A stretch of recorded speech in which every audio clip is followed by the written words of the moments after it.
Okay, postures of love. The energetic reality of love. In terms of universal physics, love is an energy reality, a state of vibrational harmonization or co-resonance of frequency that allows an energetic bridge to build between individuals.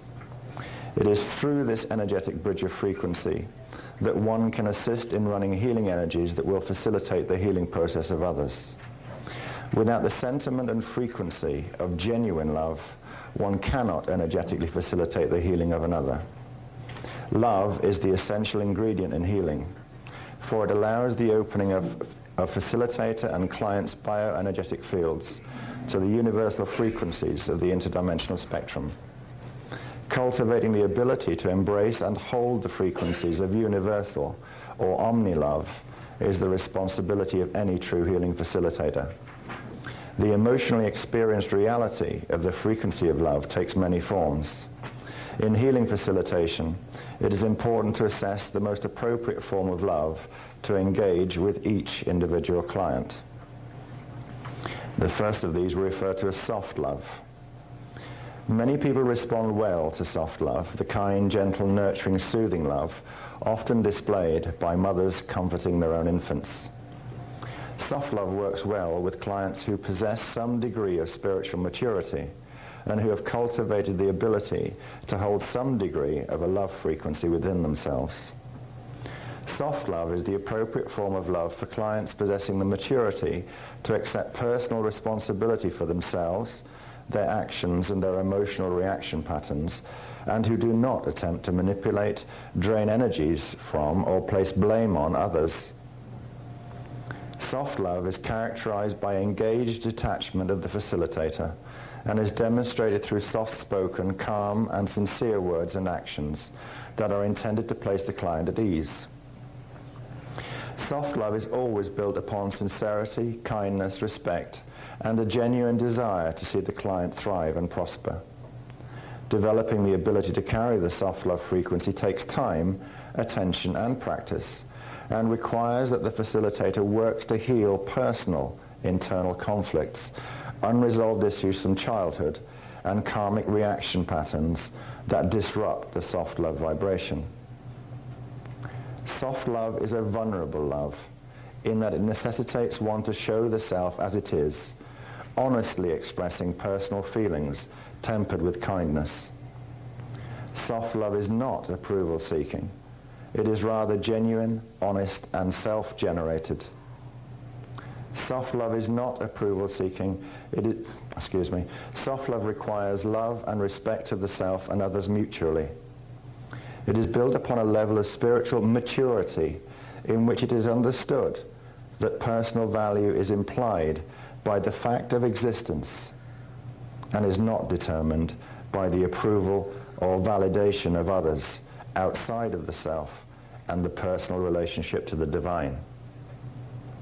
The ability to carry the soft love frequency emerges through spiritual integration, personal healing of internal conflicts and power struggle issues, and intentional application of kindness and mindfulness. Tough love. Soft love does not facilitate healing on all occasions. Certain clients who come to a facilitator for healing assistance bring with them a great need for emotional healing and development of spiritual maturity.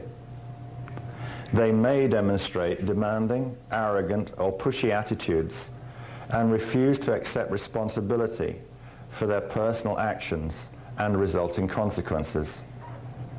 Most often, such individuals carry deep wounds from childhood or from reincarnational bleed-through.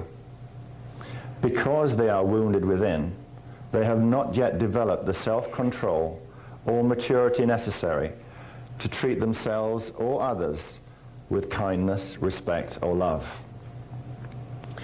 Individuals who display unreasonable behaviors or attitudes pose quite a challenge to the love-based healing facilitator. If they are approached with soft love, the facilitator will often find themselves as a scapegoat for the individual's personal problems, may have their energies and time excessively drained by such clients and might possibly be subjected to outright verbal or physical abuse. Clients exhibiting such personality traits are struggling within themselves to gain control over the various conflicting portions of their personal energies, and they tend to objectify this internal conflict resolution in the form of a power struggle with others. Personalities trapped within cycles of subconscious self or other abusive attitude patterns need love more than anyone. But most often, their behaviors push others away. Intrinsically, the behaviors serve to keep the individual sheltered from self-exposure. They do not allow others close enough to inspire feelings of vulnerability or lack of self-esteem. Often such personality traits effectively keep the individual from seeing themselves and the inner pain and conflict from which they attempt to hide. To facilitate healing in such individuals without succumbing to their manipulation, aggression or abuse requires the facilitator to adopt a posture of tough love. In tough love, the facilitator clearly establishes personal boundaries in their own mind as to what treatment they will and will not accept. If the client crosses those boundaries, the facilitator assertively addresses the issue with the client, requests that the offensive behavior cease, and provides clear consequences as to what will occur if the offense continues. The tough love approach is rendered from a base of soft love and omni-love, but it is strengthened with self-love on behalf of the facilitator. The facilitator recognizes that they are only assisting the client to continue with the self-destructive patterns by condoning or allowing offensive behavior, and chooses to love the client enough to confront the pattern so that it may begin to release. In lovingly, calmly, but firmly confronting poor behavior and setting clear boundaries and consequences, the facilitator assists such clients to temporarily find a new pattern of action, because the old one does not work for manipulation in this instance. The tough love approach frequently requires facilitators to demonstrate that they hold their own power, even in the face of client disapproval. Tough love is an ability of personal empowerment worth cultivating for personal and client healing. Self-love. In healing facilitation, love is the essential ingredient. All love begins with a divinity within the self. You will be able to transmit the frequency of love to others in direct proportion to your own ability to hold the frequency of love within yourself. If you do not recognize your intrinsic value as a divine being and seek validation of your existence through external sources such as achievements, status, or other approval forms, you will likewise project these sentiments into your love relationship with others. If a client does not meet the external standards of validation that you have placed on yourself to determine your personal worthiness of love, you will have difficulty not falling at the judgment of the client. Judgment and love cannot transmit through the human body at the same time. Judgment creates an energy reality of separation or non-resonant frequencies of energy, whereas love creates the co-resonance of frequencies needed for open flow of universal energies for healing facilitation. If one can realize that love is the only constant and that all conditions of judgment change, it is easier to cultivate the innate ability to fully hold the frequency of love.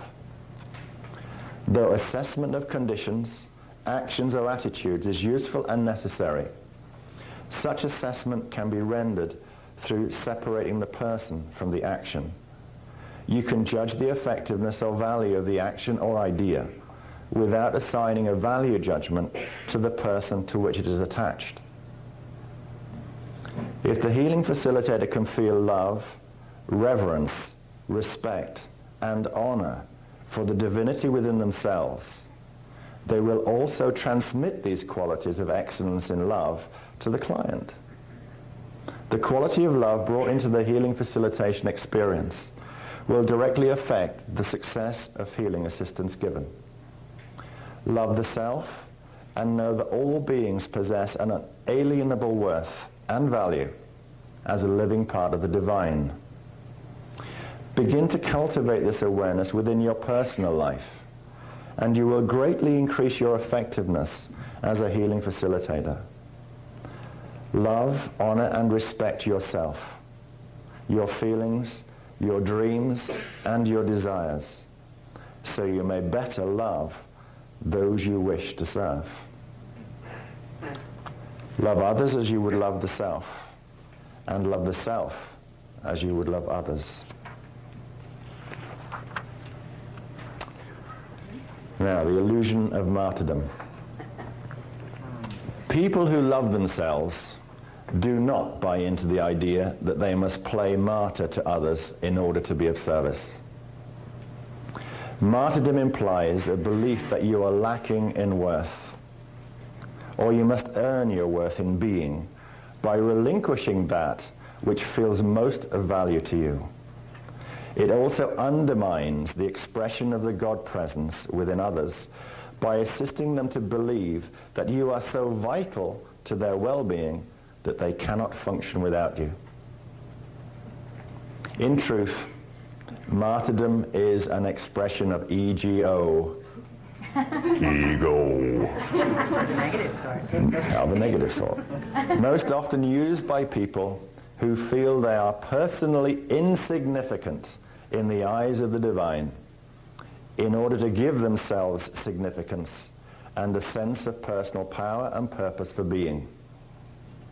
People who actively know the intrinsic spiritual divinity within themselves treat that divinity with honor and respect and do not allow or need others to deprecate the self and its desires in order to prove the existence of a belief in personal divinity. Martyrdom does not facilitate healing within the self or client, as it reinforces the erroneous belief in intrinsic personal unworthiness, which exists in direct contradiction to the innate God presence that exists in every living thing.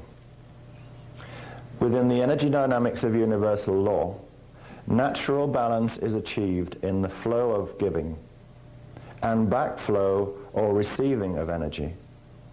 In human spiritual relationships, this balance of energy is achieved by mutually valuing each person in a relationship, through which the natural giving and receiving of energy can be exchanged unimpeded. Martyrdom impedes the natural flow of energy. The martyr customarily gives more than receives, which progressively diminishes the martyr's ability to keep open a perpetual flow of energies from the divine, because the martyr does not allow the self to receive.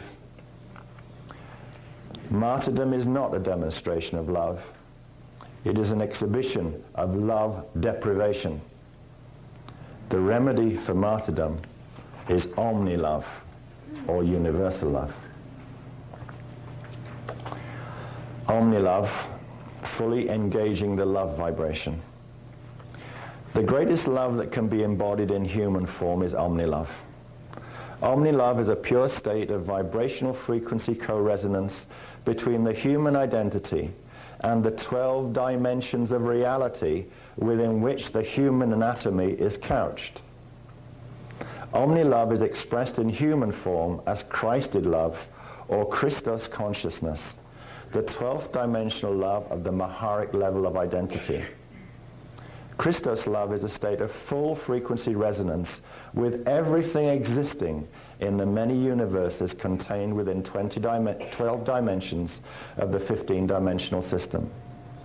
It is a transcendent love that is attached to no thing, but is at one with all things, in a state of perpetual engaged detachment.